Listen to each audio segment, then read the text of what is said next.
Good morning. Welcome to Klingspor's Woodworking Shop 21st Annual Woodworking Extravaganza Virtual Edition. I am Mike Z. And I'm Chris, looking forward to turning my day around. And that means that today is Turning Thursday, and we've got Robert Sorby on deck with Darryl from Dreadnought Workshop, demonstrating both some of the turning tools, texturing tools, and the ProEdge Sharpening System, which if you have or are looking to get, all of the Klingspor abrasives, the belts that go on that system, are 15% off. So make sure you check that out this week until the 23rd.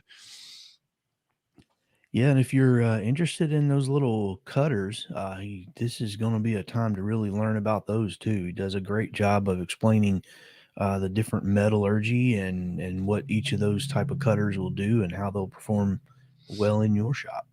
Absolutely. And let's see here, this one right there.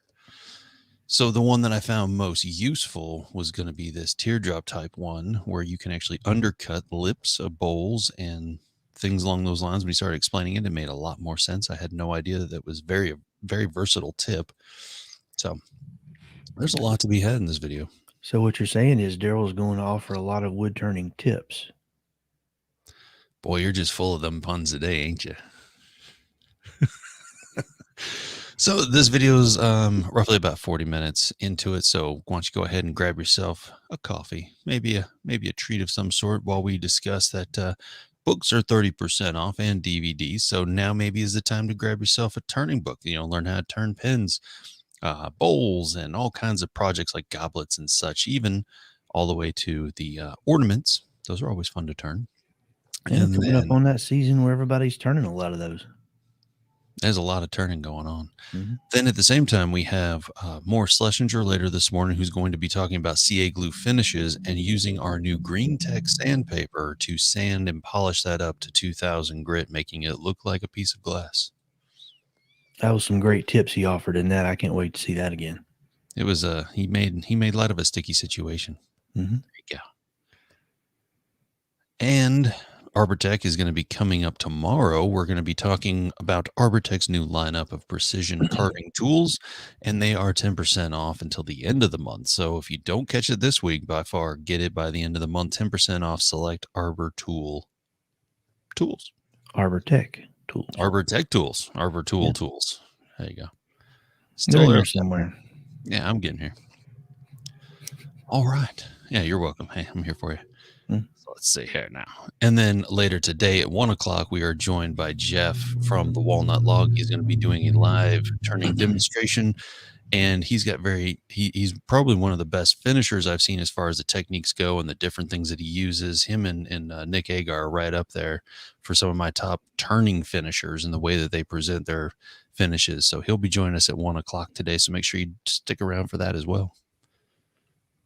Or take a break at lunch and come back and join us. Stay here the whole time. It'll be all right. Yeah. All right. So let's check out Mr. Darryl from Dreadnought Workshop talking Robert Sorby. Maybe. I love technical difficulties. Yeah, Darryl is a fantastic turner. He's helping us out a lot with our Robert Sorby products and helping out Robert Sorby with their products, rather. But he's a fantastic turner. He's been turning a while, got a great little channel going. And if you've never checked out any of his content, give him a look. He does a lot of cool stuff. It has loaded. Good. I hope it slows down so we can watch it. Hey everybody, it's Darryl from Dreadnought Woodshop. I'm here at Klingspor Woodworking Shop's Woodworking Extravaganza. We're going to be doing it virtual this year, and I'm going to be here today sharing with you guys some awesome products from Robert Sorby. Can you edit that? I guess not. I left that in there for him. He's such a good sport.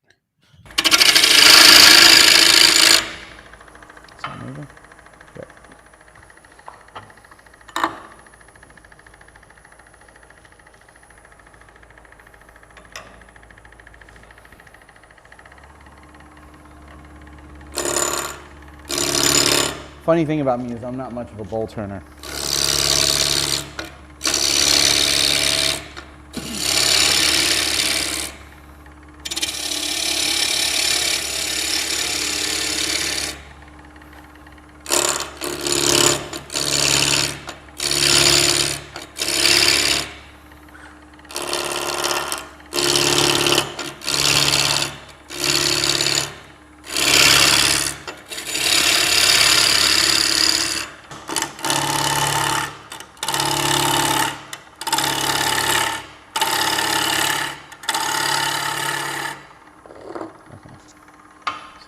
shape on this thing.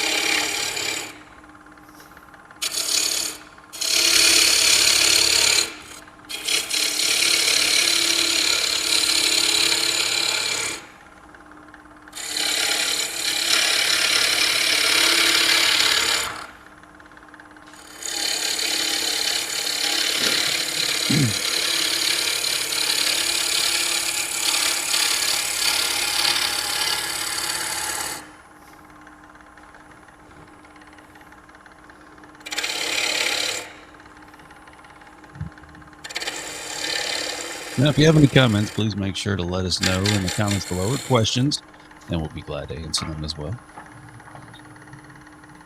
We're here with you watching.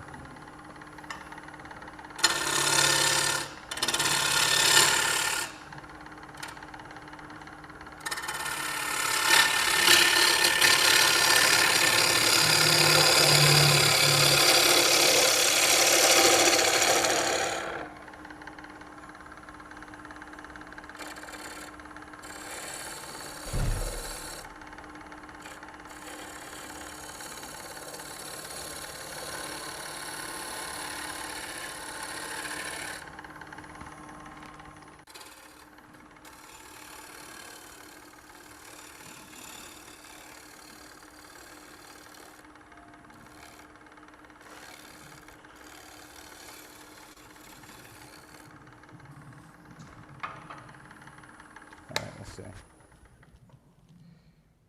Okay. Put a tenon on it. That looks a little big still.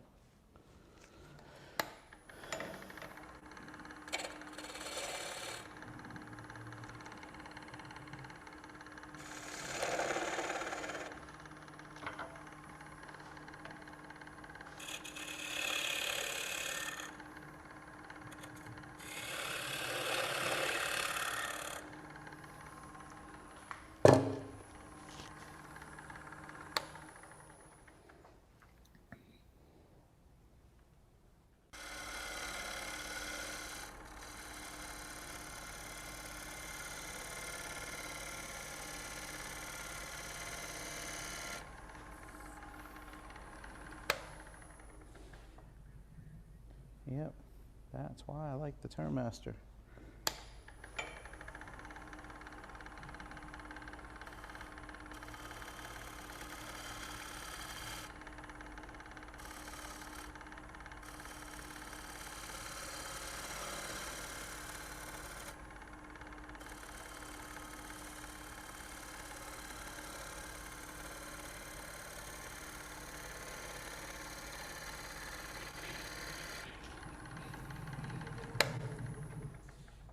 There you go. Look at that from an insert tool.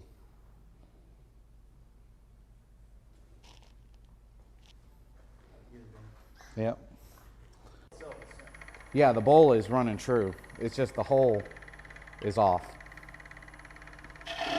Gotta take a little bit of that out anyway before I move on to the next part. So, okay.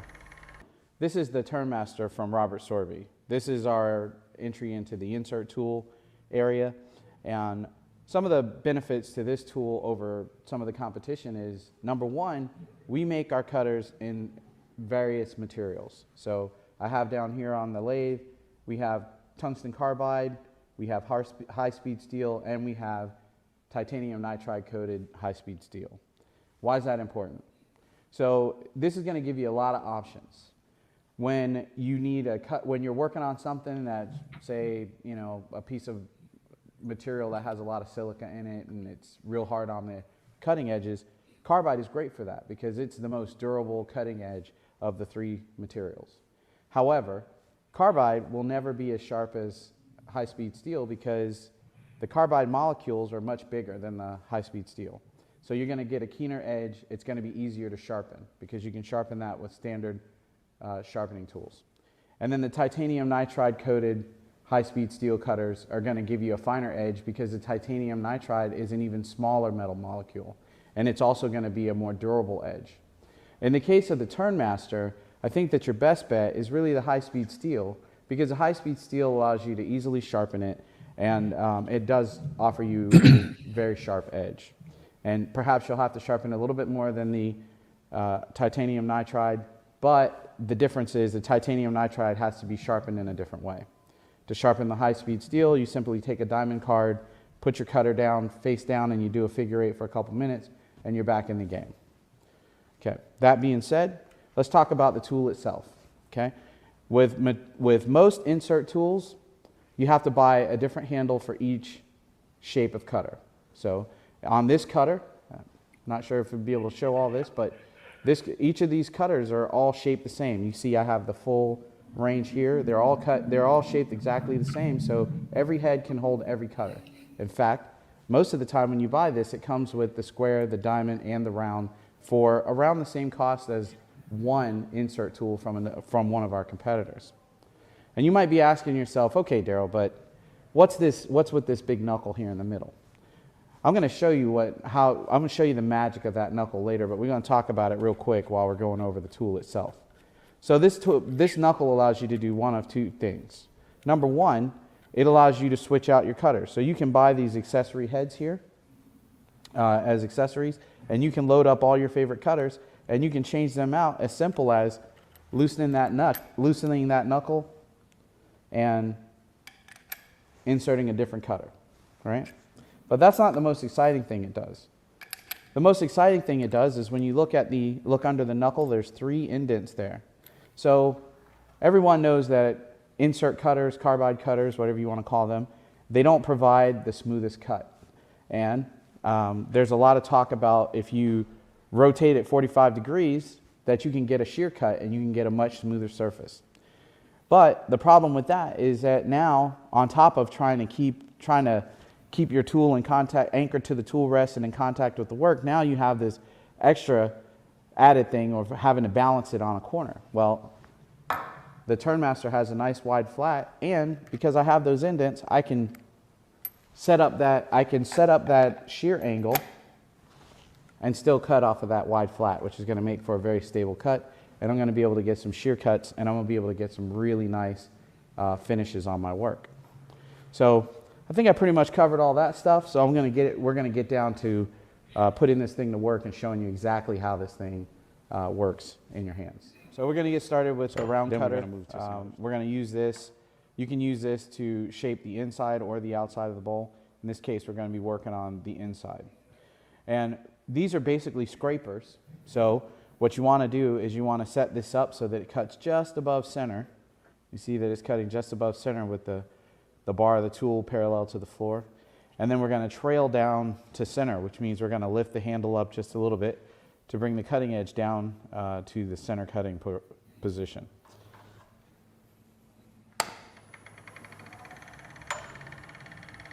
And once we have that, we can go ahead and start removing material.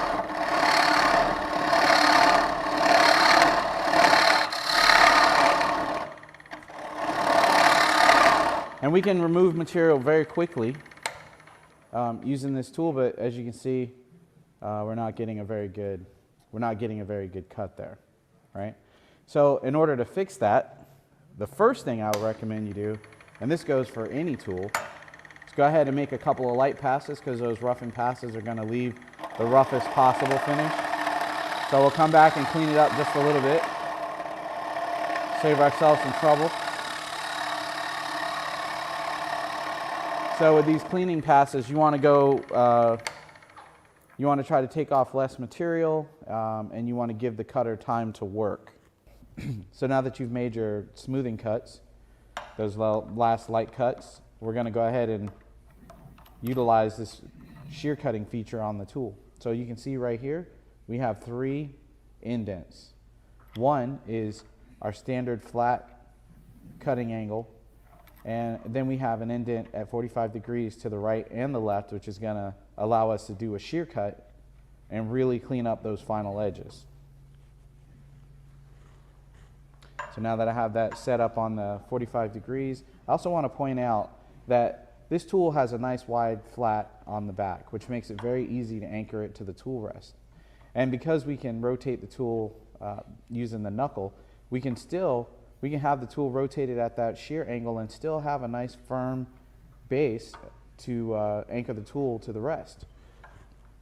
So basically what we're going to do is we're going to take some shear cuts. Now this is a finishing cut, so this isn't a cut that's you're not going to be taking away a lot of material. You're going to be taking light passes, and it's going to give you a pretty good finish. And as you're cutting, you'll notice that you're getting a different kind of shaving.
You can also use the shear cutting feature on exterior curves. And when you do that, you want to use one of the cutters that have straight edges, such as the square cutter here.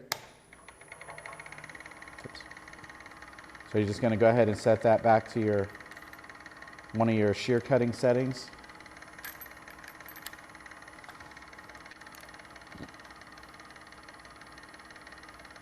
Okay. Positioning is the same. Oops, that's a little low.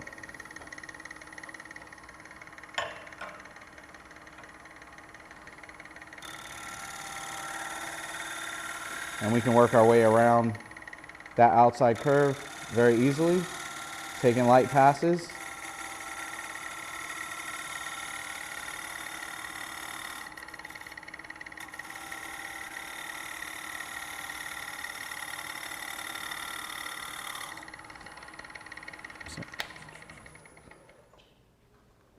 We can achieve a very clean edge. So you can see versus this is what we had before and this is what we have now. Okay.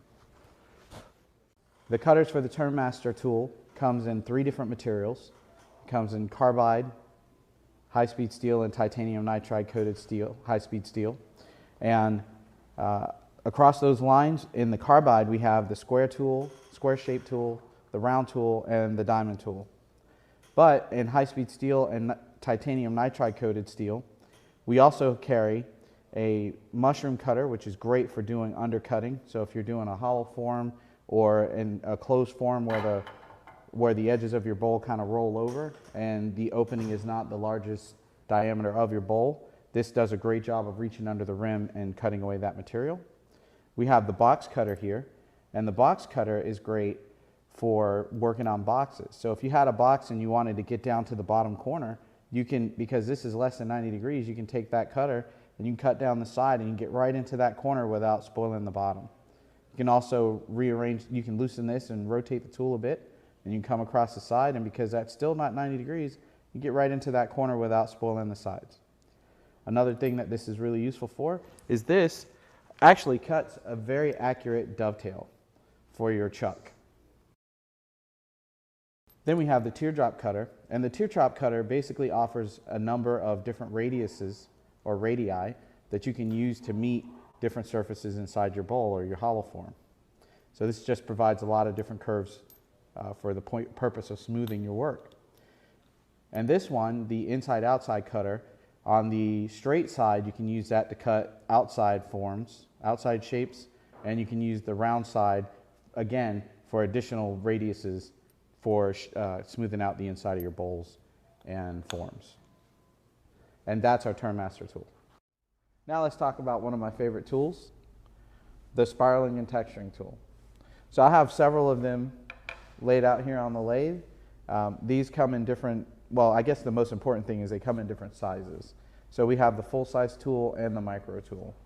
You may notice that I have them configured in different ways. That's because there's a multitude of different things that you can do with these tools. For instance, this one I have set up for doing spiraling, which requires this sled right here. So, and we're going to talk about exactly how to use them in just a bit.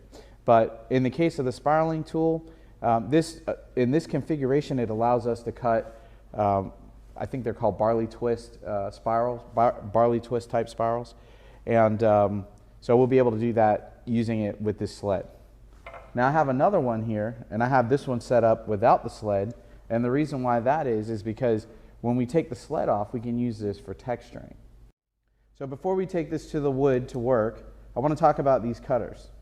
So there's basically two different types of cutters. There's several different sizes of cutters, but there's two types. This is a texturing tool, and we'll know that because both sides of the wheel are beveled. And this is a spiraling wheel, which also can be used for texturing, and one face is beveled and one face is flat. Now, you can use the spiraling wheel to do both, but you can only texture with the texturing wheel. You cannot cut a spiral. So now let's go to the work, go to the wood. The first function of this tool that we're going to take a look at is the spiraling tool, the spiraling function. So let's talk about tool setup.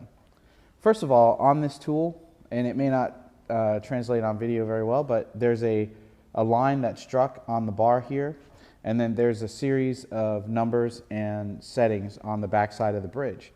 So basically what those are for is if you wanted to cut a crosshatch, you can set it to the same setting on either side.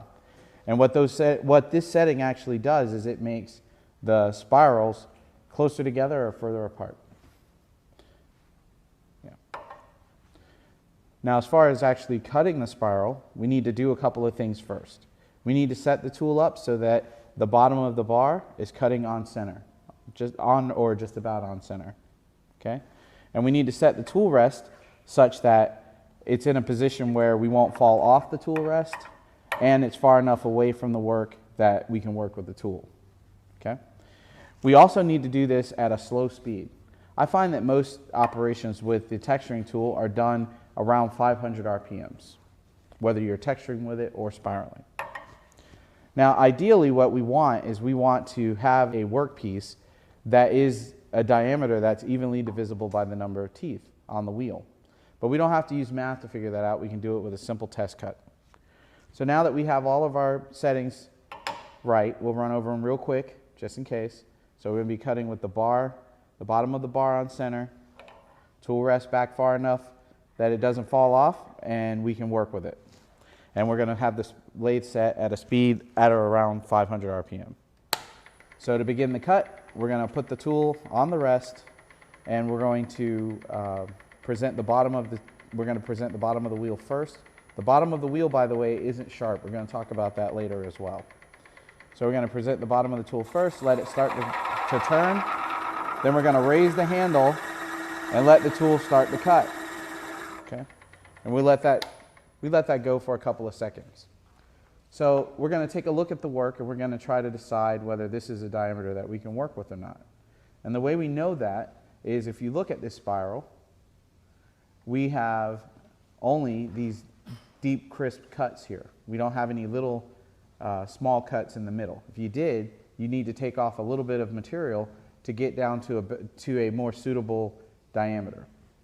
In this case, we got it right the first time, so we can go ahead and move on to texture in the rest of this piece. Now, I talked earlier about the fact that the bottom of this cutter is not sharp. And the reason why that's important is that's going to allow us to key back into our existing spiral so that we can extend this. You can really extend it in either way, but we want to be able to key back into it so that we can extend that spiral. So we're going to do, still with our speed at about 500, so we're going to present the bottom of the teeth first, and you'll hear it when it clicks, when it seats in. Okay? Once it's in, raise the handle, and then we're going to use a fishtail motion, and we can traverse the piece in either direction.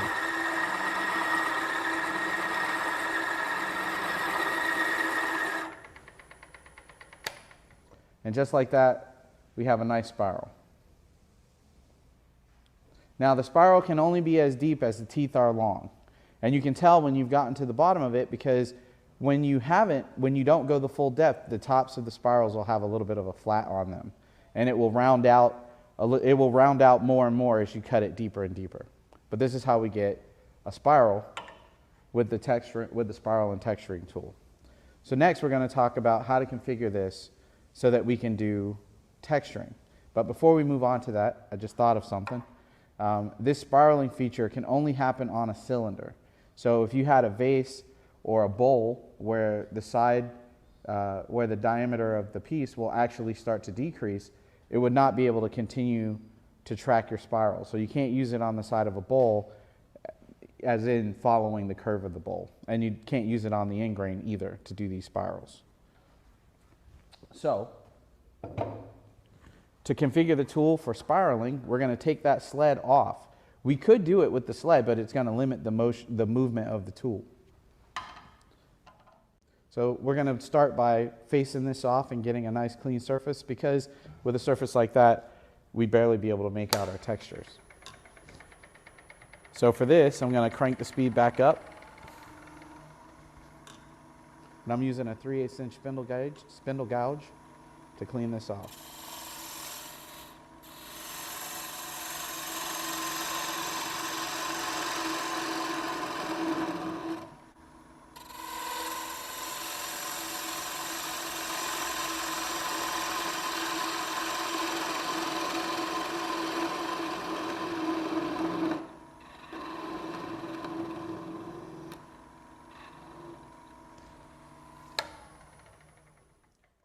So the rules are, and they're pretty simple, is you really don't want to use this with the tool horizontal, okay? Because the teeth will just tear up the work. In the case of the spiraling cutters, it'll make a very, very slow, it'll make a very long arm spiral around the center. It's not very attractive. So you want to present this at some sort of angle. Now the first thing I'm going to show you is there's a way to make a small flower in the center of your workpiece, in the center of your design. And this is something that people have real difficulties with, and everybody wants to know how to do that. So we're going to go ahead and show you how to do that first, and then we're going to talk about some of the other possibilities. So I'm going to do this at about 500 RPMs as well. The reason for that is when you're doing these designs, you want to give the tool time to develop it. So basically what's going to happen is over the course of several revolutions, it's going to develop the flower. So you just need to give it that time. And we don't need a whole lot of pressure when we're doing this. So I want to have the tool set to cut just about on center. And we're going to start by setting the tool so that the bar is perpendicular to the surface of the work, and the wheel is vertical to the face of the work. And then we're going to rotate the handle about 45 degrees, and what we're going to do is pivot into the work and hold it. It looks a lot like this. And by the way, you want to be just off the center of the work. The further off you are, the more petals you're going to have, and the closer you are, the fewer petals you're going to have on your flower. So we're going to pivot into it and hold it and give it 10 or 15 seconds to form our design. Okay, and that gives us a nice little flower detail. And it may not look like it now, but we're going to add some things to really highlight that. So let's talk about some of the other things that we can do with it. So you can take this tool and you can rotate it pretty much at any angle you like to get different spirals, different degrees of spirals. So we're going to pick an arbitrary angle here. Okay. Now if I want to crosshatch, so I take note of the angle that I have the handle and the wheel set at right now. So I'm going to turn the wheel pretty much the opposite way, and I'm going to swing the handle out the opposite way, and then I'm going to apply the tool again over the top of the existing one. and that's going to give me a nice spiral. Okay? A few other things that we can do is we can take this tool and we can apply it straight, and we can get some lines, which look pretty good out here towards the outside. Remember to give it a little bit of time to develop the design, and how much time is really based on your preference. So apply it for a couple of seconds and see what you got. If you like it, great. If not, you can go back and go over it and try it again. And then we're going to also use just the edge here and get a couple of little triangles on the outside. And then I'm going to switch to the texturing tool and show you what that does. So now we have a couple of other little marks on the outside. So now we're going to talk about the texturing tool. Now the texturing tool, we're going to use this differently. We can also rotate, we can also angle this, but we definitely don't want to go horizontal with this because these are just points, and basically it would just tear up the grain of the wood. So you want to only cut with the tips of this one, and usually a light touch is all you need. And if you want a more detailed design, you just spend more time going back and forth with it. So what we're going to do is apply a little bit of an orange peel texture. And we're just going to lightly engage the tips of the teeth. And for a more fully developed pattern, we just give it more time. Okay. The large tool works in much the same way as a small one. So let's take a look at what we got. So you can see, you might be able to see this orange peel pattern that we got from the texturing tool, as well as all these other textures that we got from the spiraling wheel. So I bring these little markers along with me when I do demonstrations, just so that we can highlight the pattern. These are just inexpensive craft markers, brush tip, which means the tips are shaped like brushes. And we'll go ahead and we'll highlight this pattern.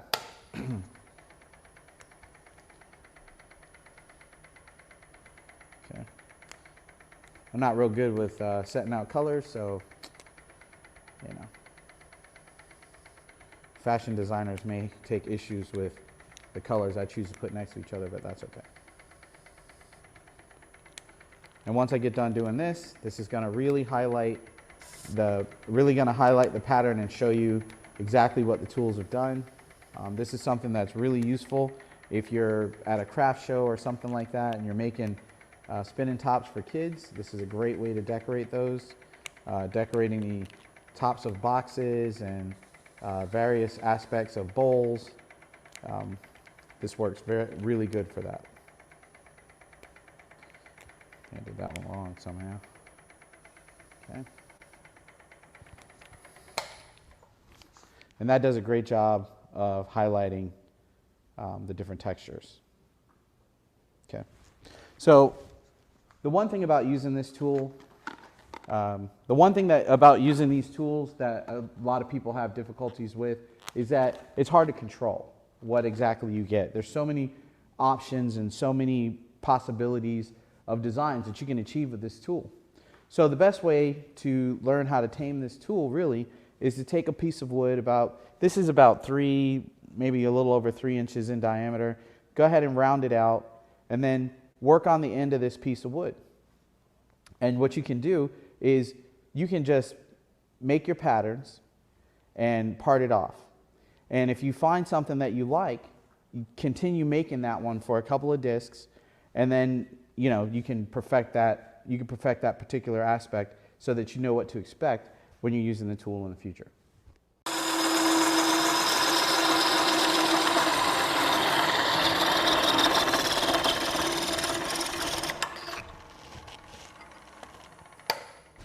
A question that I get fairly often about the spiraling and texturing tool is how do we sharpen the cutters?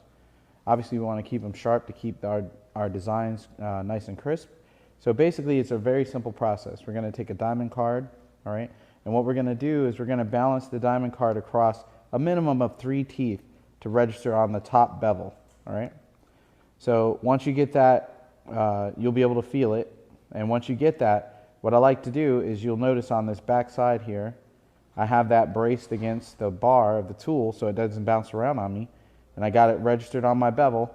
And then I'm just going to take my other finger and I'm going to rotate the wheel several times.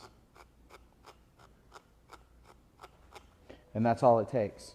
And it's really important to stay on top of it and maintain the edge. Don't wait until it gets dull. Every couple of times you use it, it doesn't take very long. Just take your diamond card and follow the instructions I just gave you, and you'll keep your tool nice and sharp and your designs nice, clean, and crisp. So now we're going to talk about the ProEdge, which is our sharpening solution from Robert Sorby. In my opinion, there's a couple of points that make this the best sharpening system available. Among those is obviously the small footprint. There's no bars hanging off, no accessories or anything, and you can put this fairly close to the wall, so you don't need a deep countertop to put this on. Another good point is that it's easy setup.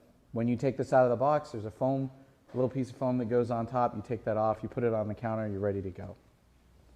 This is also a complete system. You don't need any other apparatuses to sharpen your tools, such as if you have a system that's based on wheels, if you need to fix your top angle, you need some other machine to do that so that you don't end up with a concave edge on the wings of your gouges. With the ProEdge, you can also quickly change grits in case you need for all of your sharpening needs. This machine comes with all the jigs you need to do about 95% of your sharpening and wood turning. Before we get started, let's take a look at the ProEdge and the features that are built in on board. Right here on the front, we have a map with the angle settings, and this map illustrates exactly what angle setting each of these holes back here corresponds to. In addition to that, we also have a little description on the front that's with suggested angles for particular types of tools. We're going to start with our parting tool here, and our parting tool is recommended to be sharpened at a 20-degree angle. Now, your parting tool, it's really important that the front edge of the parting tool is also straight. So you need something that's going to register the tool so that it's 90 degrees to the belt. So we're going to use the side of our V block, which comes standard, to register the tool so that it's 90 degrees to the belt. Before we get into sharpening, let's talk about some of the onboard features included with the ProEdge. Right here on the front, we have a handy map, and the map basically corresponds to the hole settings on the back and which angles are represented by each hole. So you can use this map to accurately set this platform at the same angle every time you need to use it. No more using Sharpies to color your bevels or any of that. Also on this map here, we have recommended angles for particular tools, such as we're going to start with our parting tool here, and Robert Sorby recommends a 20-degree bevel on our parting tools. Now, if we take a look at the map here, that's going to be, I call these the ones on the outside, and these are the ones on the inside. It's going to be the top hole on the inside. So what we're going to do is we're going to loosen this pin right here, this threaded pin, and then we're going to loosen this wrench. Now, for the 20 degrees, we need to actually remove the pin and move it forward so that we can catch this inside row of holes here. And we're going to use that top one.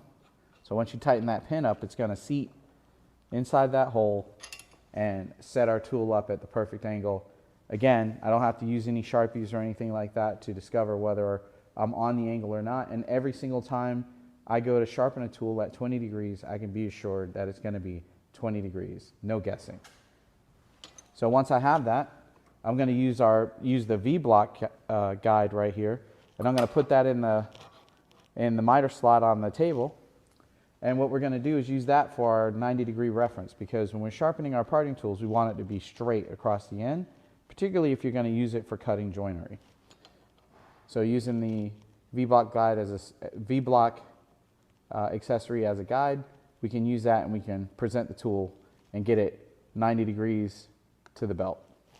So now that we have our settings and we have everything ready, we go ahead and turn the machine on, place the tool on the tool rest, referencing against the side of the V-block to make sure that it's 90 degrees. And basically, we're going to just slide up until we make contact with the belt. Do one side,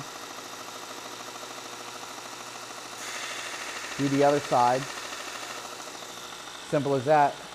We now have a nice sharp parting tool with a square edge ready to go for any of our joinery needs while we're wood turning.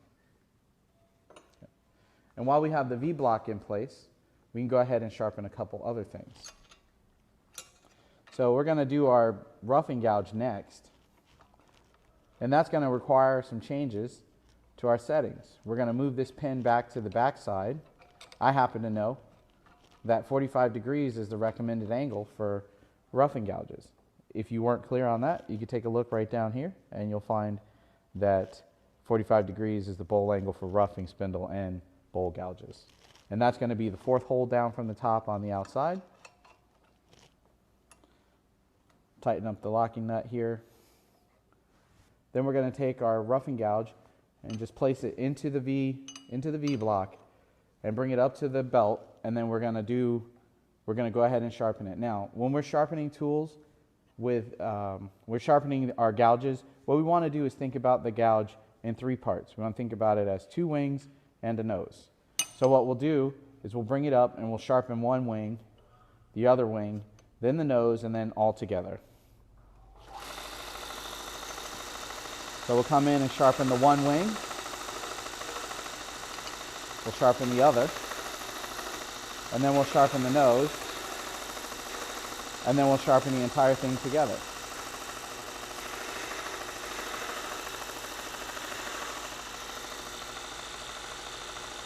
Easy peasy, nice and sharp. Okay. Take that out. Now, one of the notoriously difficult tools to sharpen is the skew. And it's due to the fact that it's got a very steep angle on both sides. In addition to that, it also has a skew angle across the top. And setting that up on most sharpening systems is a real chore. If you've done it before, you understand what I'm saying. So first of all, we're going to take a look at the recommended angle settings right here on the front, and we're listing 15 degrees for skew chisels, which is the top hole on the outside. So we're going to remove that pin there, or at least loosen it. Slide up to that top hole, tighten the pin, and tighten that retaining wrench. So this jig is going to present our tool so that the angle across the top is perpendicular to the sanding belt. So once we have everything all set up and ready to go, set at 15 degrees, have our jig in place, we can go ahead and turn the machine on and sharpen the tool, and you'll see that this is really the easiest way to do it. So place it on the platform, using the jig as a guide. Just slide the tool up, keeping it flat on the platform so it makes contact with the belt. Do one side, flip it over. Do the other side.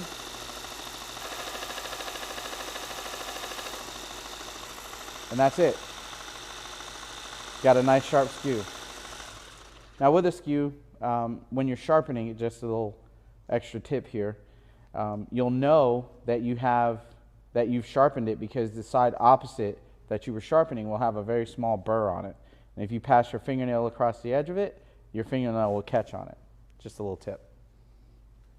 All right, and now we're going to get into a bowl gouge. And this is a bowl gouge that has a little bit of a fingernail profile on it with longer wings, which you can use for scraping and shear cutting. And this can be somewhat of a challenging tool to sharpen. So first we're going to remove the platform, and then we're going to place our bowl gouge into the holder. And then we're going to use the Pro Set, which is available as an option and highly recommended, to set the nose angle. In this case, it's 45 degrees. So we're going to use this tab right here to set the proper protrusion so that we can get a 45-degree angle on the nose of our tool. Then we're going to put the fingernail profiler jig into the boss, and this is going to control the swing of the tool. Okay? So we want to do this in much the same way as all the other gouges by treating it as 2 wings and a nose. So first we're going to do one wing. Then we'll swing it over to the other. Okay, then we're going to do the nose. Then we're going to do the entire thing together. I normally do that twice. Okay. We got a nice sharp edge. Okay. So far everything I've used in this demonstration comes standard with the Pro set, with the example. Sorry, everything I've used so far in this demonstration comes standard with the ProEdge, minus the Pro set. And I highly recommend purchasing this as an accessory, but aside from that, this comes as one purchase. You don't have to purchase a grinder from one company, a jig from another. This is one purchase, and it will take care of all of your sharpening needs in wood turning.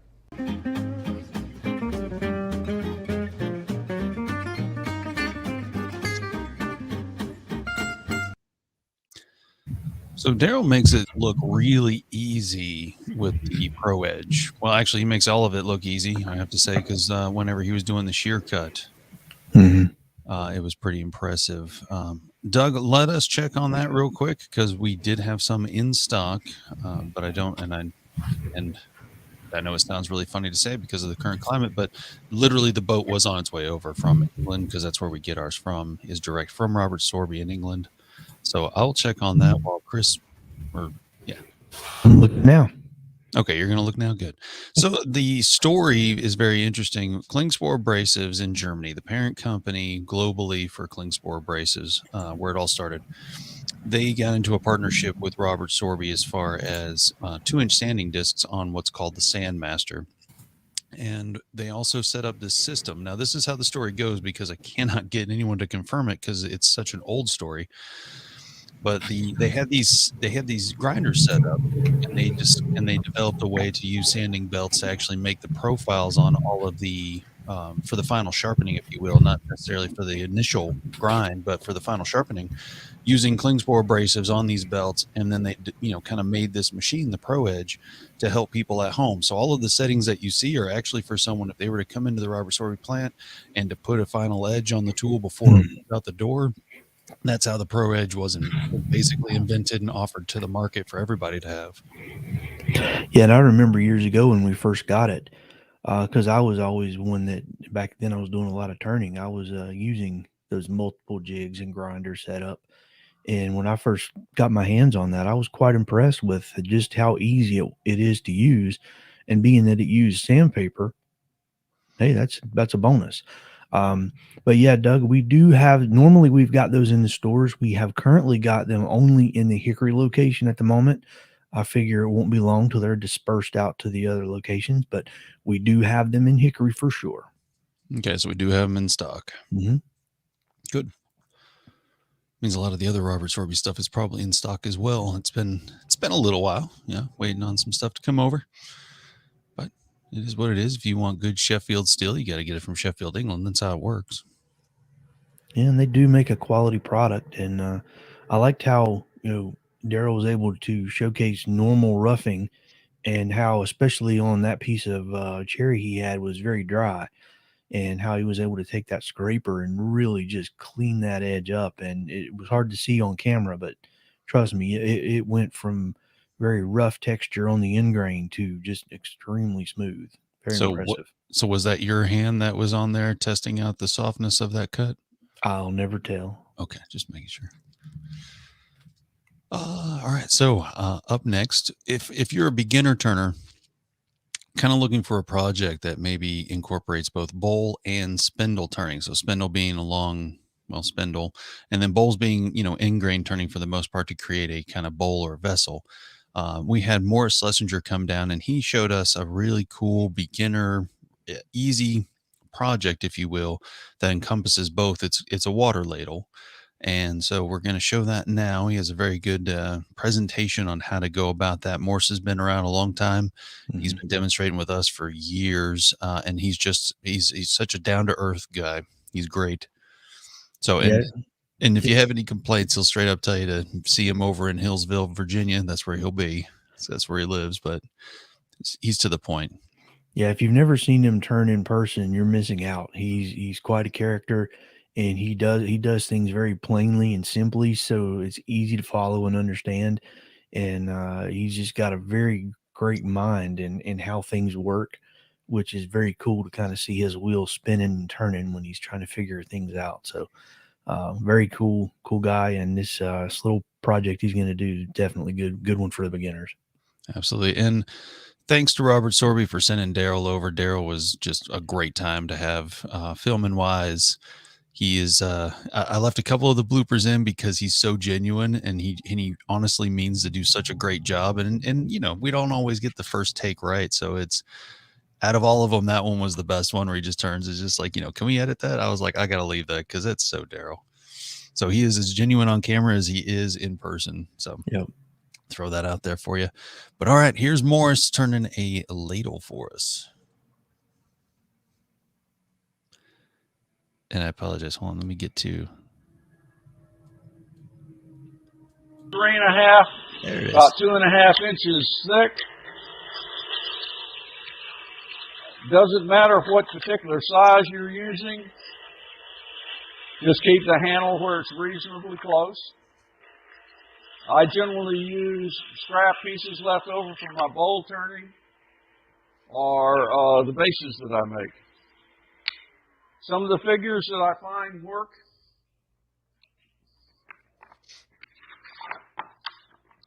As far as numbers go,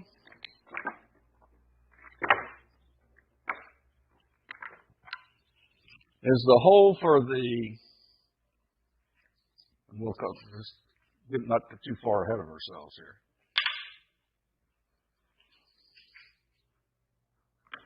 Let's get this set up to where it will be on the chuck, and then we can take our measurements.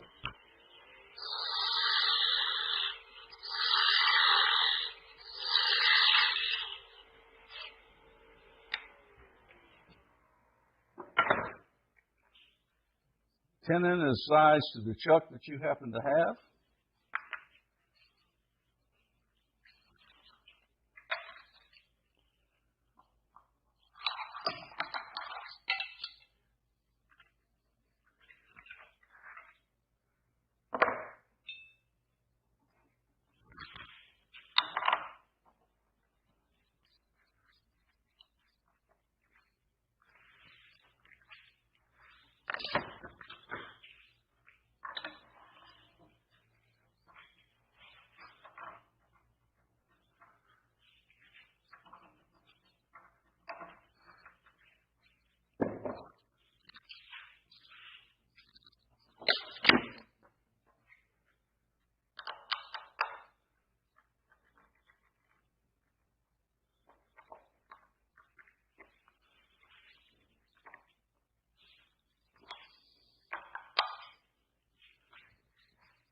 At this point, we'll clean the face up.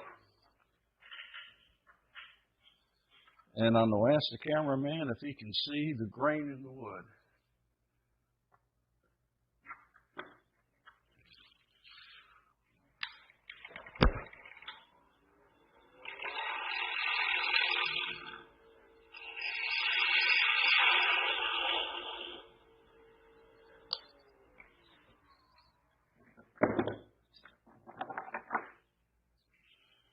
We want to fit that hole somewhere above the bottom and nowhere near the top for strength. And the numbers that I find seem to work well. I'll be using a 3/8 inch tenon, so I'll come down about a 1/2 inch from the top because I'll be using a 3/8 inch hole, and then about an inch, a full inch and an eighth from the top, that will be the bottom of the ladle.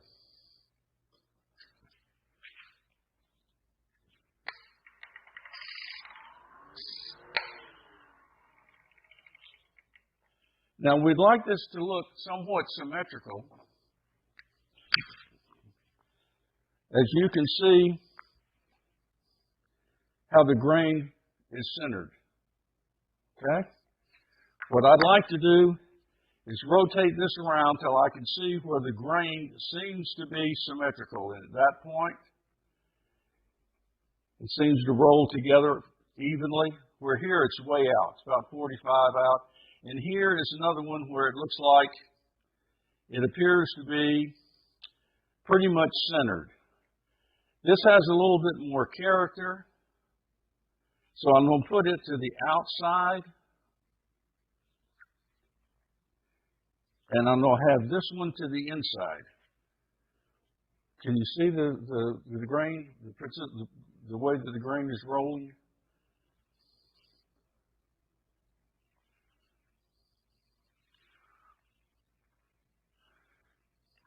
I'll use an automatic center punch to keep me from wandering because I hand drill these.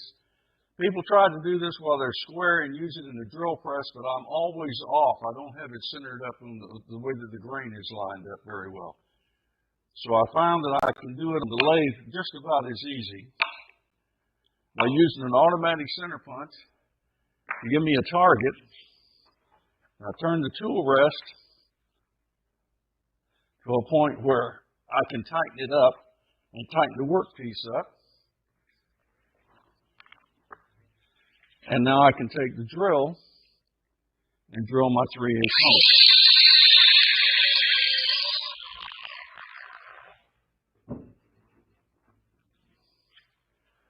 From this point on, it's a matter of making a bowl.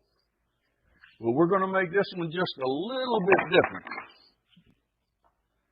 First off, I'm going to try to get some type of a shape going. We'll be using the Spindle Gouge.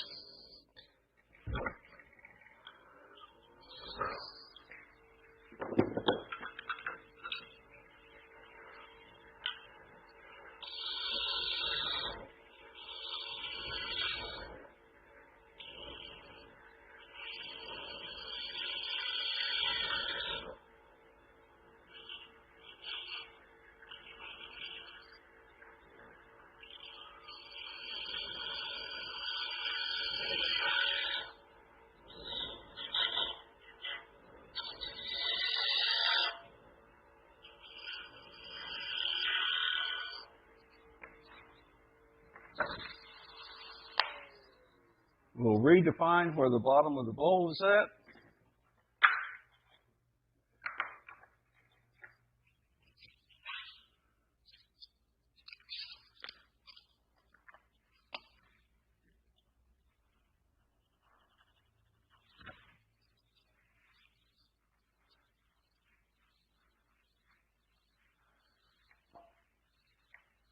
Now, at this point, we're going to change procedures as far as emptying out the bowl. One of the things that I found when I'm doing production work, and I generally do these a dozen at a time, is the fewer times I have to change up the lathe as far as chucks or mounting positions go, the more production I can get out. And this system seems to work a little bit better for me. What I do at this point is I take a Forster bit, drill to my depth, and then I hollow it out using a scraper.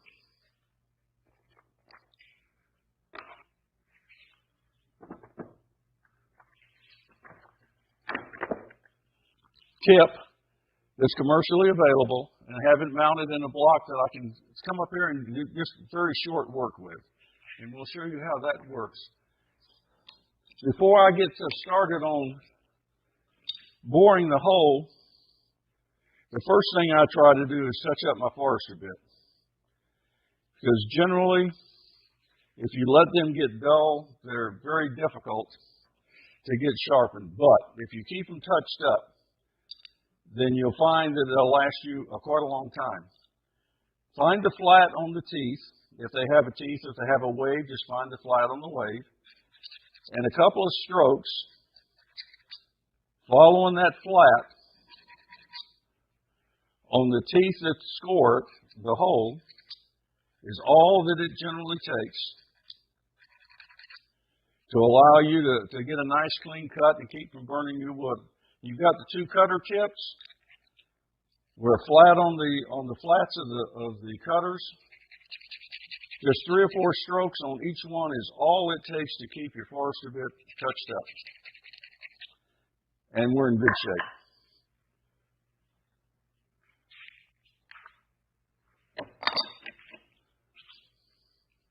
At this point, we'll determine our inch and eighth or so. But remember, you got that little point sticking out there that hits it for about another 1/16 of an inch or so. So you have to take that into consideration when you're drilling the depth of your hole. So I've just marked the surface, and I see how deep I need to go.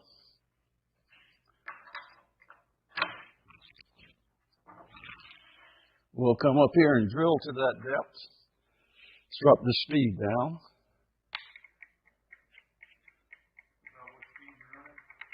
I'm sorry? Oh, I generally drop it to 1/3 of what I normally turn at for a forester bit. I'm probably in the 500 to 600 RPM range. And you can see the nice clean shavings you get out of that old forester bit. And that's just about it.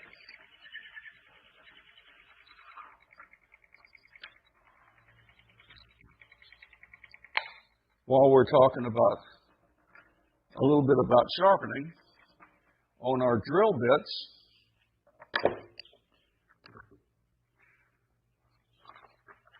the only thing we need to do to keep them touched up, particularly the larger bits,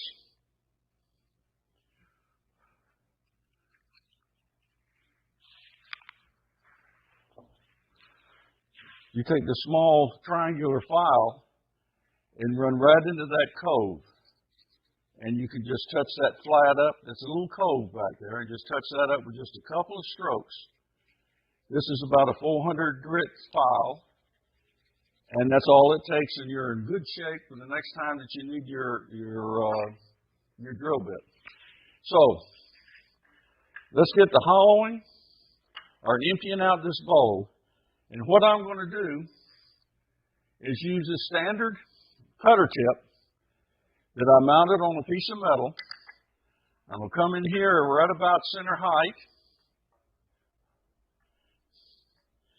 And you can see how small this is. And trying to go in there with a small bowl gouge is a little bit of work. But I believe you'll find that this system will work well. Any of these cutter tips will do the same job. I'm going to have my speed cranked up a little bit.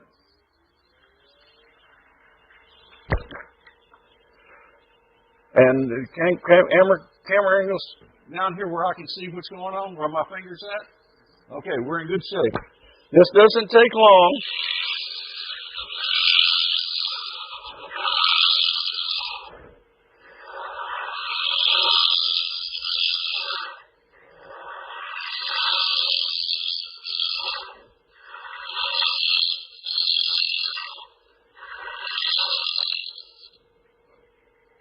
And the bowl is empty. There's the little hole from the end of our forester bit. We can take it out. Just come straight up and across. And she comes straight out. Nice and light. Cut. Come right up the wall. I want this slightly concave like a cup would be. I'm taking almost all of the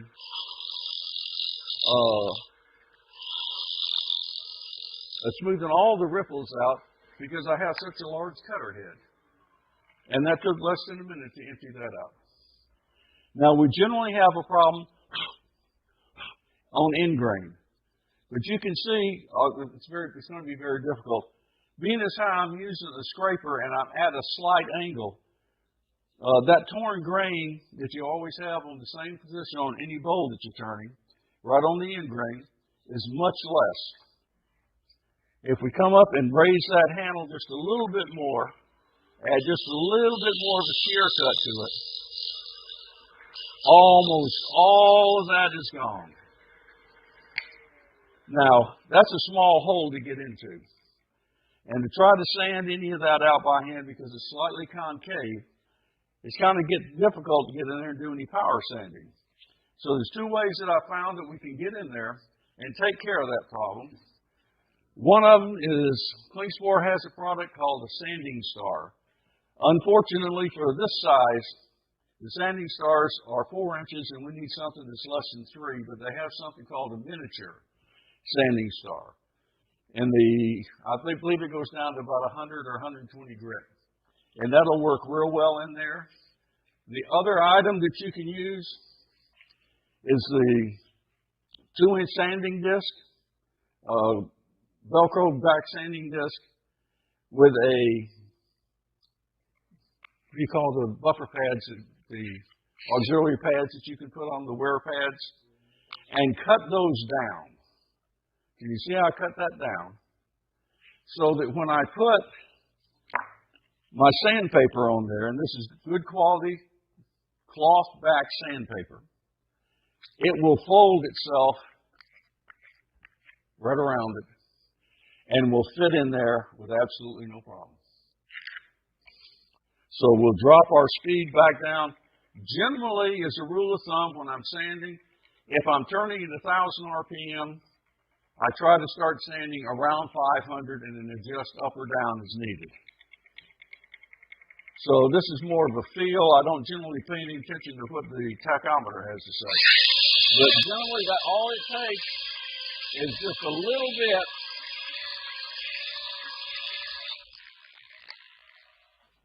and I'm sure it's hard to see by the camera, but all of that bad wood is gone. Okay, we're in good shape, off and running. At this point, we're down to doing nothing but sanding, getting most of the sanding done out of the way before we do final shaping. Then we'll have to talk about how we're going to remount this and turn the bowl. So we're up to about half speed. We're not going to do a lot of sanding, but you can see that the sanding requirement is minimal. When you've got reasonably good cuts, we can see all of our dips and all our little lines are all gone with the first grit. So we'll stop right there without clogging or contaminating all the air. What we have to do now is get it off. For all practical purposes, we've completely sanded it. Again, I need to mark the bottom of the bowl.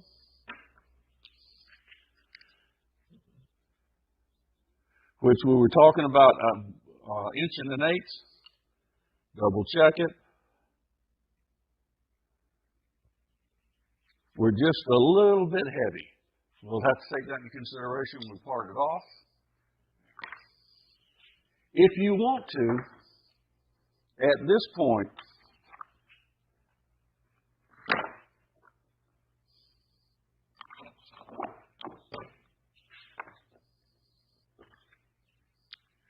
I've lost my Allen wrenches.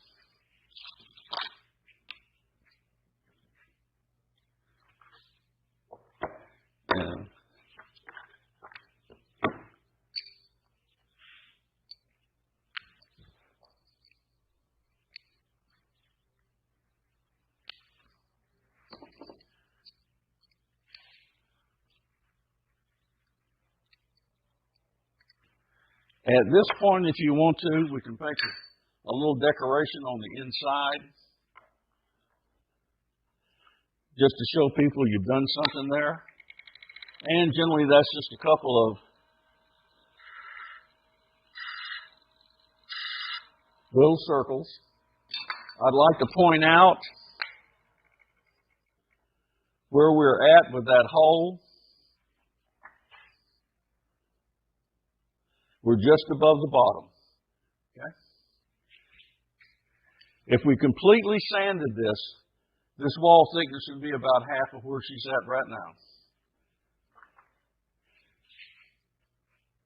We will part her off and then talk about remounting.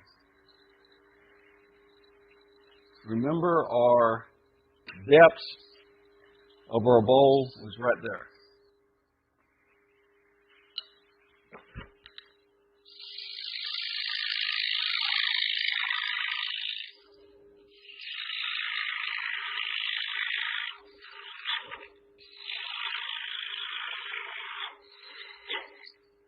Move in just a little bit more to give me a little bit more room to cut.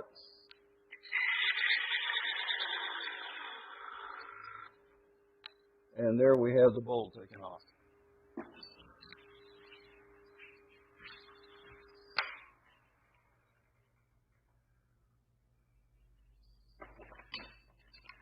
And while we're at it, as a byproduct of this particular project, we have a straw hat for a snowman somewhere down the road. Now we have to remount this. Generally what I use is a vacuum chuck because I can go pretty fast with it. Secondly, we can mount this in the jaws of our chuck, but what happens there is sometimes we can get just a little bit carried away and we'll crack it. One of the other options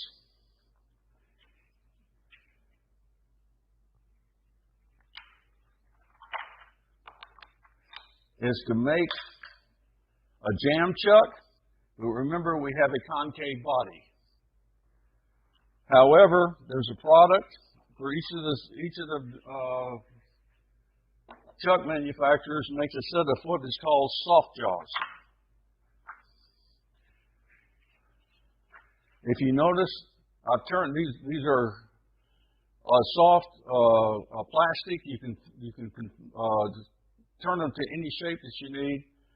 If you'll notice, I've got a slightly rounded surface here, and it's kind of a dovetail to keep all the pressure right out here on that rim, which will fit in the thickest part of the bowl itself.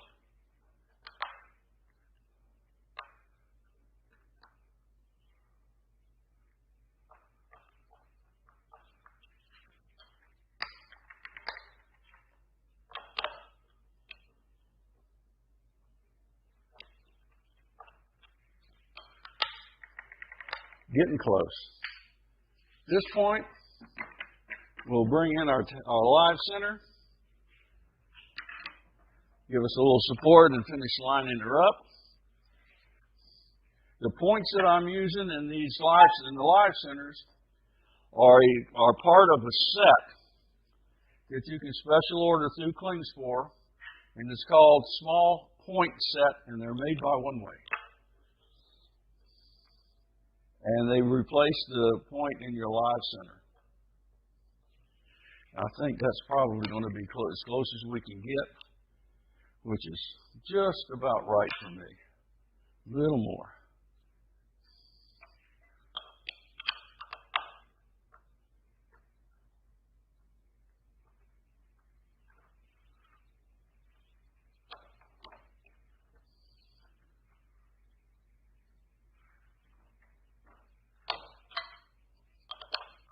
Sometimes this takes just a minute to get it right, but you want a little support. This is a finishing tool, not a turning tool. So we're in pretty good shape. All I want to do is clean this up just a little bit, just a touch, so that I can go in and do just a minimal sanding and decorating, and we're done.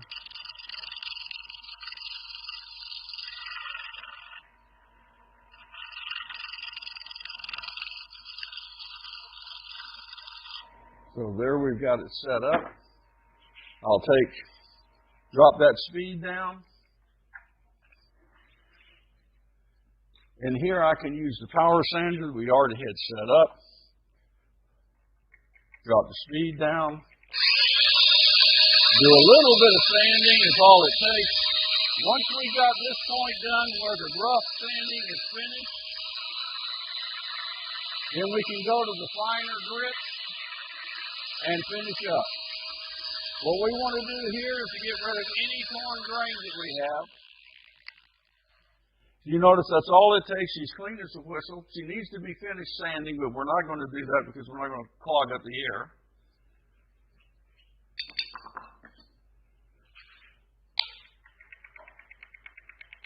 bring the speed up just a little bit from sanding. And a couple of decorative grooves. And we're off and done with the bowl. Next we're going to do the spindle that goes in here, the handle. But if you notice, we're pretty well concentric on our grain pattern. And the ladle could be hung up this way or this way, and you have some type of decoration to go with it. Now, I would do all 10 of mine right now. Each of these steps I'd be doing all 10. So I'm breaking her down now to do my spindle work.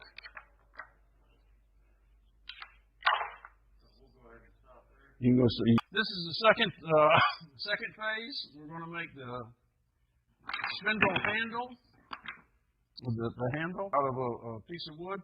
Again, the type of wood and the size is strictly up to you.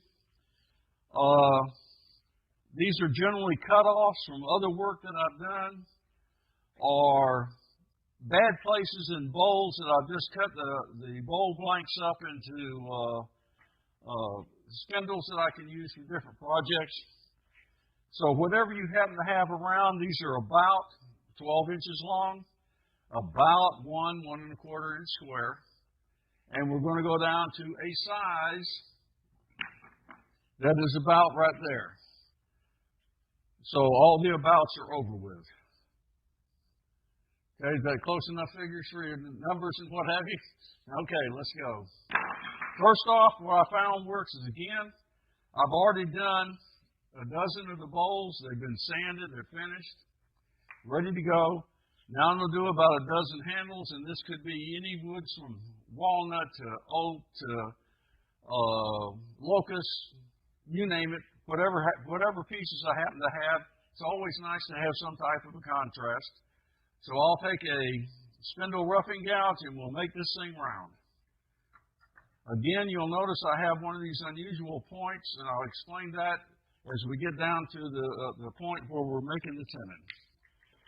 So let's make it round. Get our speed up. Everything's locked into place.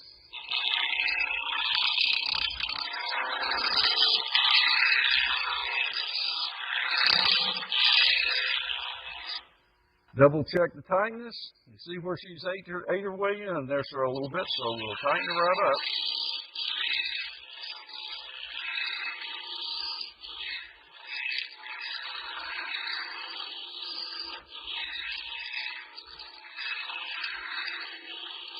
You notice there's a little bit of taper going on. That's going to save me a little bit of time on down the road. We seem to be in pretty good shape. So let's move our tool rest down a little bit. Get her completely round.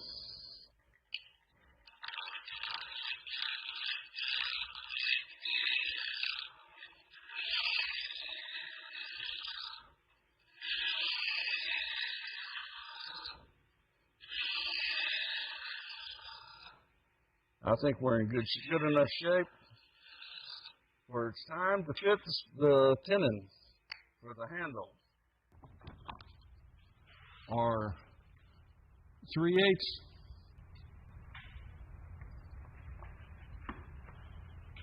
diameter from our drill chuck. Does that answer the question of why I'm using that particular point?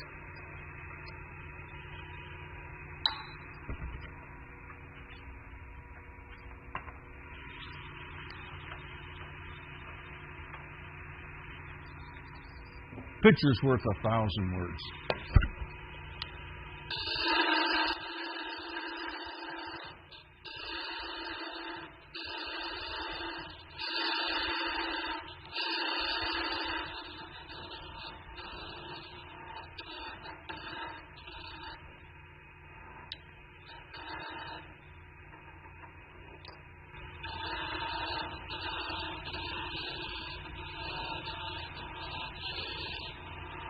Got a bit of a taper going there, which allows me to get a nice snug fit.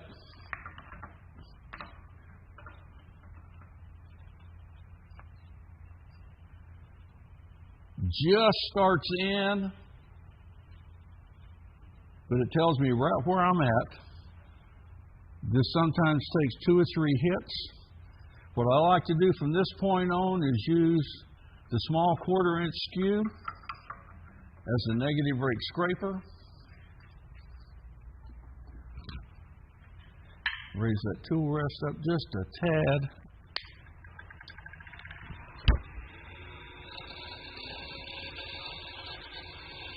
And I will undercut where she's going to fit into the bowl.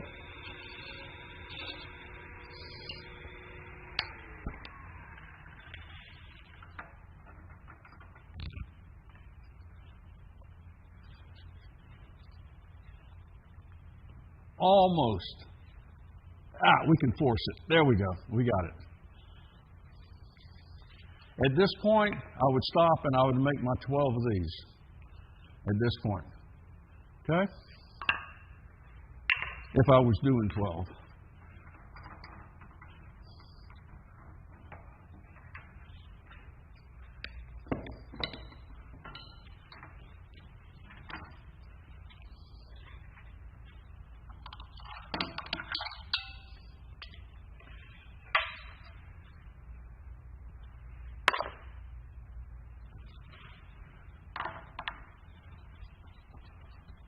At this point, we've been using the number 3/8 a lot, and one of the reasons is about the smallest hole, the smallest tenon that most of the chucks, the small jaw chucks, will hold is 3/8 of an inch. So I made my tenon. I put it almost all the way in. Come up with a tailstock and put it in where the drive center was at. Tighten her down good.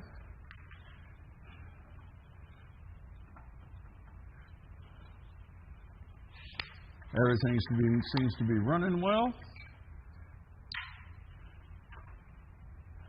At this point, everything is your size. Regardless of what you're looking for, you make it the size that you want. This looks a little bit heavy. I'm going to start up here on the handle end. To me, that looks a little heavy. We'll take it down. Use our spindle gouge to make some type of decoration at the end. What that happens to be is your call.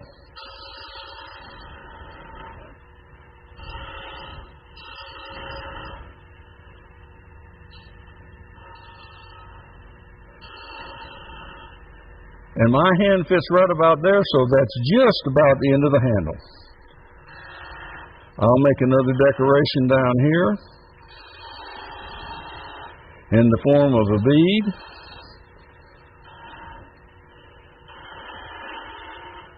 Finish up the handle, which is basically on this particular one is going to be 2 tapers.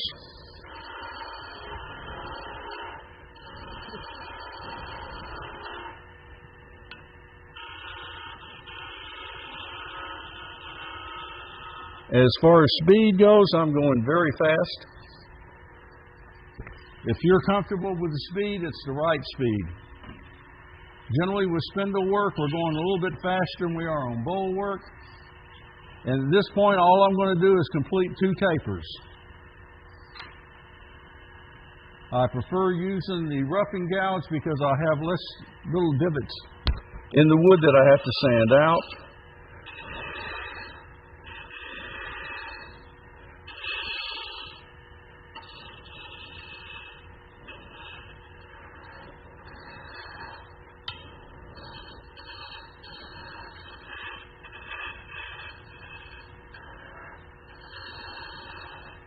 Okay. Let's go down here to the end that connects to the bowl. I like to put some type of decoration, generally a large bead and a small bead. Seems to work pretty well. We'll go back to our spindle gouge. I have a tendency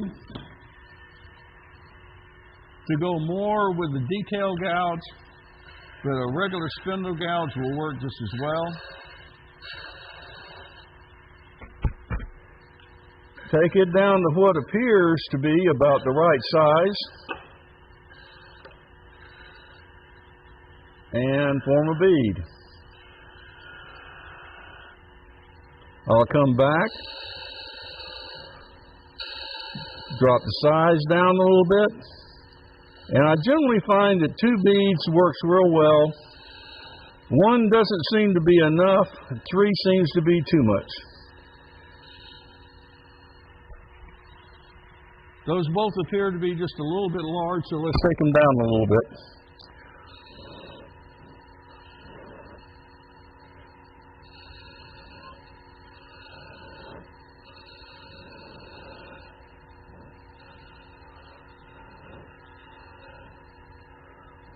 There we go. Now we'll give us a little bit of room for the repping gouge to come in here and do its number. Again, we'll be cutting a long taper where we took 2 tapers on the handle. We'll just have 1 taper running down to the bowl.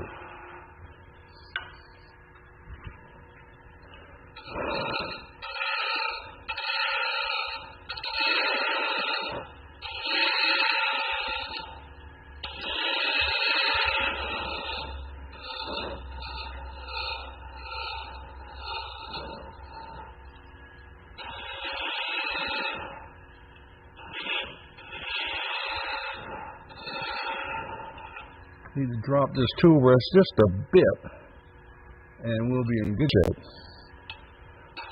The reason that I'm dropping the tool bit or the tool rest is the diameter of my wood has changed, and to get the proper bevel contact I need to drop that tool rest down just a little bit.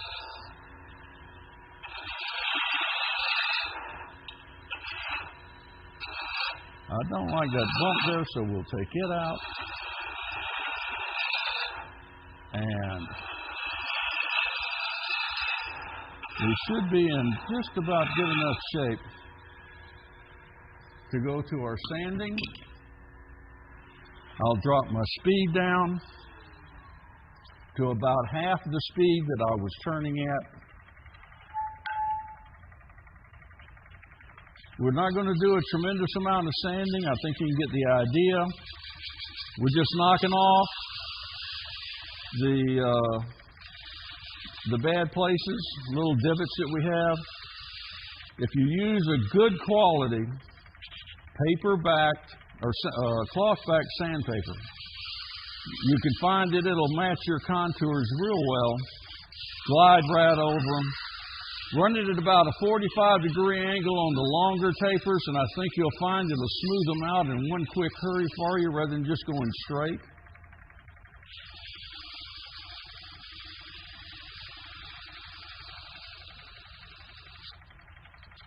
Then all we have is a matter of cleaning up our bead down here on the end, just to the point where we removed everything that we don't want.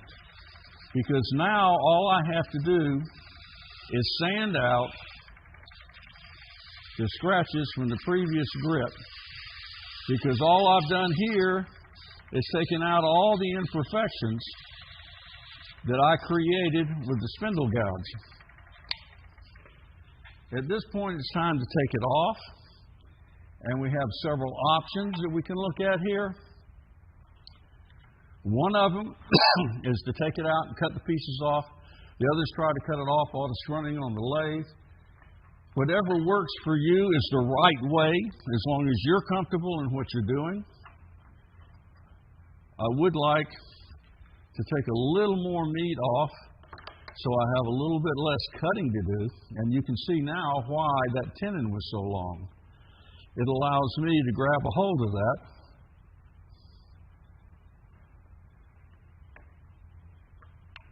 I can take a little bit more out of here.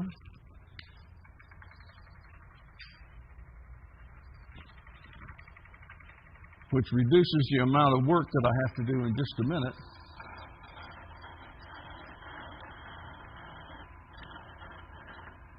But I still got some support.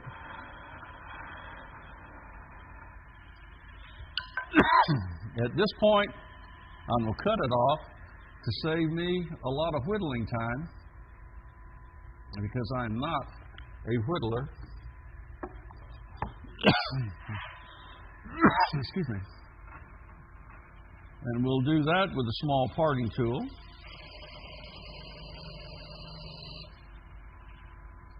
I've got 12 of these done. Finished sanding, all of it's done. Now what I have to do is clean those tips up to both ends. The fastest way I know of, doing that is to work right here on the lathe. If we take a piece of MDF, plywood, scrap, whatever, that's reasonably flat, take a Forster bit and drill a hole in the back of it to fit your particular chuck. On the front, we'll take a piece of good quality PSA back sandpaper, or if you want to put a Velcro covering over it, that's fine. We can run through whatever grit you want. We're just going to do the coarse grit now. Drop that speed way down. If you want to whittle some of that off, fine, but you can just about take it off as fast with your homemade sanding device. And just very gently, you can run it through whatever grit you want to run it through. Get down to the point where you're happy. At that point, you can take whatever sandpaper you have that's your finished grit, kind of hold it where your fingers will form a hollow, rotate it around, and she's finished. Now, we have the other end to deal with. So what we're going to look at here is how far that protrudes. And in this case, it doesn't. We've cut it pretty close. But if it had protruded too far in there, all I have to do is touch it. And she's right down the size. I can roll her around to kind of make it a little bit smoother. Cut the tip of it off just a little bit. But if you hit it close, fits right in there, it doesn't protrude too much, and there is your ladle. This is a great skill building exercise. If there are any questions, call me. I'm in Hillsville, Virginia. So that was Morris Schlesinger. Let's see here. And we had a question about cloth back sandpaper with a color coding system. And unfortunately, we don't do a color coding system, but we do have our gold rolls, which are, if you go to woodworkingshop.com, I've also put the link in there for the comments, but if you go to woodworkingshop.com and look up gold rolls, there are these yellowish gold with a blue back on them. Mm-hmm. Wood turner's favorite. We call it the dream sandpaper for turning because it can handle the high heat and the fast speed of the RPMs of a lathe. Usually you want to sand lower, but some people are impatient, so they want to crank it up. And these are Egyptian cotton, so they're much longer strands of cotton, so they're more durable. But yet at the same time, if you want to tear them into smaller strips, they work great for that as well. Yeah, and the thing with color coding, that had come up in discussion multiple times.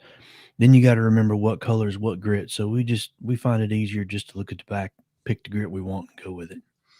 Yeah, and then sometimes on our rolls, that the way we have the writing, usually they're all in a straight line. So you'll have it somewhere on there, and if you cut it away from that area, maybe a Sharpie on there to help put the label on there. For the most part, though, a lot of these abrasives are made for a slew of different things. So they're made for sheets and discs, wide belts, lots of different applications. So not always is a writing on the back made for a 2-inch disc. So we do have that. People ask us all the time, hey, can you make it to where we have that, smaller to where we can put the label on there? And really comes down to, does it work for everything? Because if you had a wide belt, something that's 37 inches wide and you had 220 all over it, then it wouldn't really make much sense for the wide belt operator. So that's kind of where we have to pick and choose how we're going to do the writing on the back of it. And but you can catch it on the replay, Scott. Darryl is definitely on the replay for you. That video will be up on YouTube, so you can catch it anytime after the show or right now, whichever. But yeah, Darryl's a lot of fun. Now, what I do with my rolls, anytime I pop a new roll on the dispenser, is they all have these little yellow labels on them that describe what the roll is. Sometimes I will include the item number, but a lot of times I'll just cut out the grit and I'll just stick it on there with double-sided tape, or if there's enough glue left from the sticker, and it just pastes right in front of my roll. So I know exactly what grit I'm going after real quick. It's a bright yellow label, so it makes it easier for me to identify when I pull off a little off the end. So absolutely, a lot of workarounds. Yeah, a lot of different things. We also have a sampler. If you're not quite sure if the gold would work for you, we also have a sampler to where you can check out the gold roll material, 2 inches wide, 12 inches long, in all of the grits. Now, it is only available from 80 to 400 because initially this material is made for the metal industry. It is made for sharpening. So if you had that Robert Sorby ProEdge, there was a question on that as far as what grit to use. It goes up to 400, and the yellow coating on there is actually a lubricant to keep the heat down. That's why it works so well for us in the wood industry for turning, is because of that high heat situation. But it is an aluminum oxide, so it's going to be a durable, long-lasting grain without too much aggressiveness, so you won't have a lot of scratch marks in the workpiece on ingrain for turning. But it only goes to 400, and then after that, it's really kind of, polishing starts technically at 600 grit.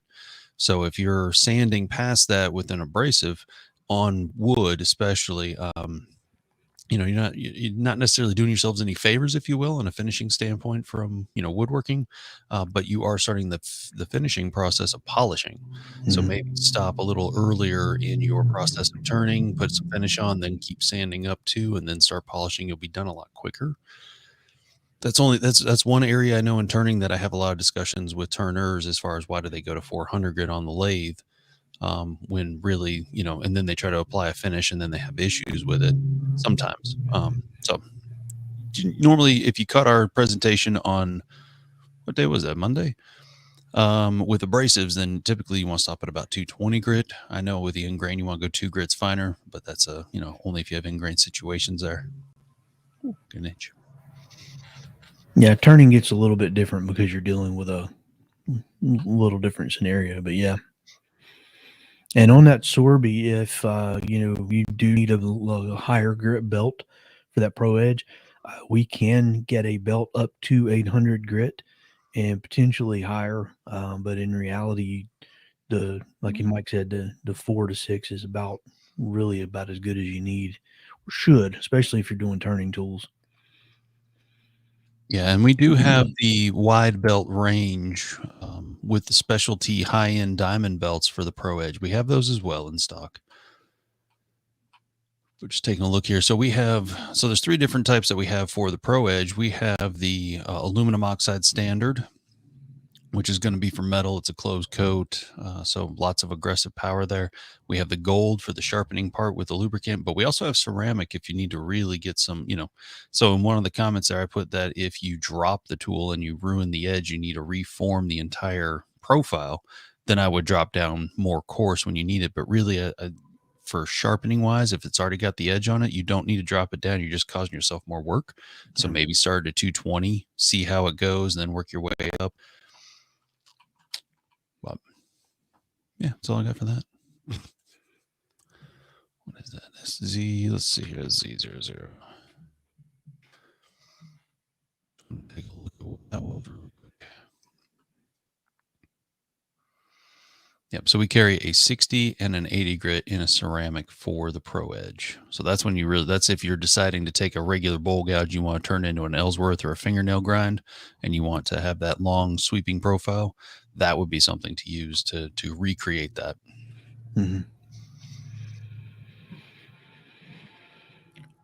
Rule of thumb. I'm guessing the rule of thumb of 220 grit. I don't know. There's a lot of rules of thumb when it comes to abrasives. Yeah, we have quite a few. And application drives some of those pearls. Yeah, absolutely. So Scott, let us know what in particular it was about, because we want to make sure that we cover that exact one and don't overdo it.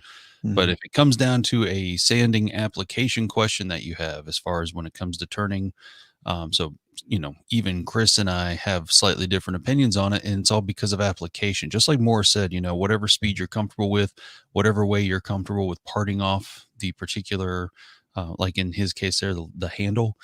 It all really depends on what you're comfortable with. And in my case, I like to look at it as in the least amount of work possible to still get the best finish. And then sometimes there is where you have to add more work to it. It's all really just based on personal preference. As an abrasive manufacturer, really should never go past 400 grit for a lot of bare wood sanding applications, just due to the fact that you're going to start causing yourself more issues later in the finishing process. Yeah, really, the only time that would change is if you're just going to wax it and buff it out and polish it. But other than that, yeah, just definitely stay below 400, 320.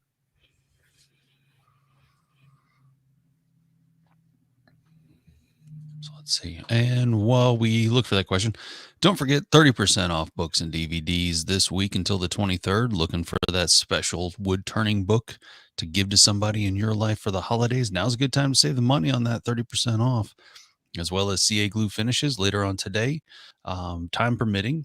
If we don't get to it today, we'll have it for Saturday, but 10% off CA glue. So if you've been looking for a CA glue finish and learning how to do that, we do have a video on that.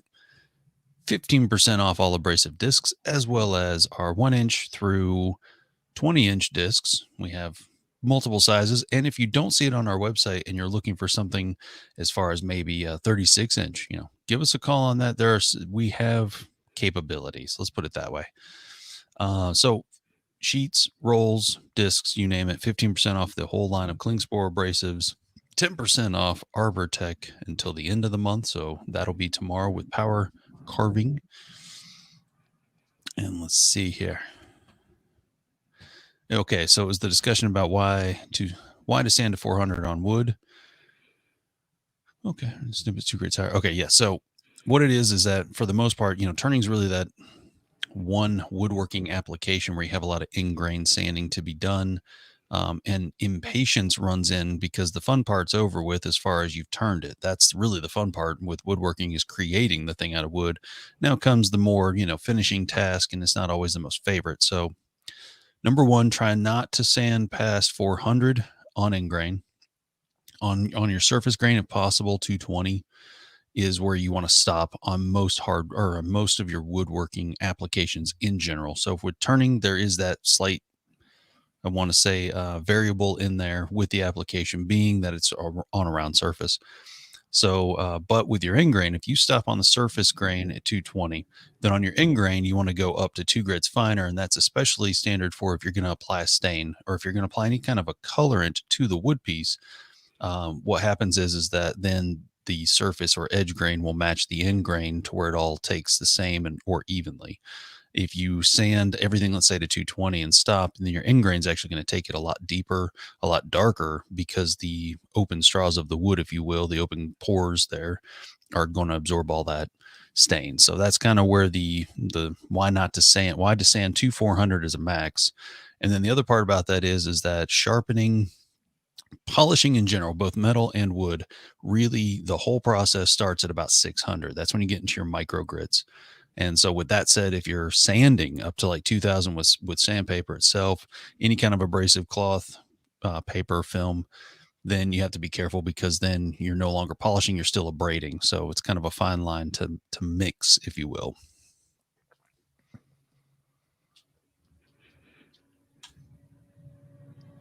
Nothing on that, Chris?